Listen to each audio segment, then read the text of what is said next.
மரபணு நோய் பாதிப்புடன் பிறந்த குழந்தை தாயின் கருவில் இருந்தபோது நலமுடன் இருப்பதாக கூறி தவறான மருத்துவ சான்றிதழ் அளித்த தனியார் மருத்துவமனை பாதிக்கப்பட்டவர்களுக்கு 75 லட்சம் ரூபாய் இழப்பீடு வழங்க புதுக்கோட்டை நுகர்வோர் குறைதீர் ஆணையம் உத்தரவிட்டுள்ளது. இதுகுறித்த கூடுதல் விவரங்களை எமது செய்தியாளர் பாலகுமரன் வழங்க கேட்கலாம். வணக்கம் பாலமுருகன், விவரங்கள் என்ன? தனியார் மருத்துவமனை செயல்பட்டு வருகிறது. இந்நிலையில் புதுக்கோட்டை மாவட்டம் கந்தரக்கோட்டையைச் சேர்ந்த பெண்மணி ஒருவர் அவர் கருவுற்ற செப்டம்பர் 2021 முதல் பிரசவம் வரையிலும் அவலேரி மருத்துவமனையில் மருத்துவம் பார்த்ததாக கூறப்படுகிறது.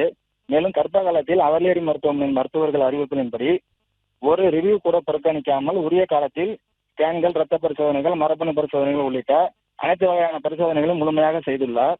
அவ்வாறு மேற்கொள்ளப்பட்ட அனைத்து பரிசோதனை முடிவுகளிலும் கருவில் இருந்த குழந்தைக்கு எவ்வித பாதிப்புகளுக்கும் இல்லை என்று குழந்தை ஆரோக்கியமாக இருப்பதாகவும் சான்று அளிக்கப்பட்டு பிரசவம் மேற்கொள்ளப்பட்டுள்ளது. இந்நிலையில் குழந்தை பிறந்த பிறகு போதிய வளர்ச்சி இல்லாத காரணத்தால் மூல நரம்பியல் மருத்துவ அறிவுறுத்தல்படி குழந்தைக்கு மரபணு நோய் பாதிப்பு இருக்கலாம் என்ற சந்தேகத்தின் அடிப்படையில் மேற்கொள்ளப்பட்ட பரிசோதனையில் மரபணு நோய் பாதிப்பு உறுதி செய்யப்பட்டது. இதனால் அதிர்ச்சி அடைந்த குழந்தையின் பெற்றோர் தஞ்சாவூர் அவலேரி மருத்துவமனை அணுகி விளக்கம் கேட்டபோது மிகுந்த அலட்சியமாக பதிலளித்துள்ளனர். இதனையடுத்து கடந்த ஆண்டு ஜனவரி மாதம் புதுக்கோட்டை மாவட்ட நுகர்வோர் நீதிமன்றத்தில் தஞ்சாவூர் அவலேரி மருத்துவமனைக்கு எதிராக வழக்கு தொடர்ந்தனர்.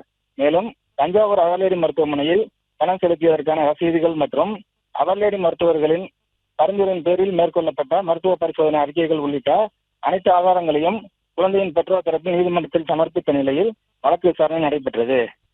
இவ்வழக்கில் தஞ்சாவூர் அவலேரி மருத்துவமனை நிர்வாகம் மற்றும் அதில் பணிபுரியும் மருத்துவர்களான மனோஜ் சித்ரா, ஜீனத் மற்றும் தவறான பரிசோதனை அறிக்கை அளித்த பரிசோதனை மையம் ஆகியோரின் மருத்துவ அலட்சியமே கருவில் இருந்த குழந்தைக்கு நோய் பாதிப்பு கண்டறியப்படாமல் போனதற்கு காரணம் என்ற மனுதாரர் தரப்பு வாதம் நிரூபிக்கப்பட்டது.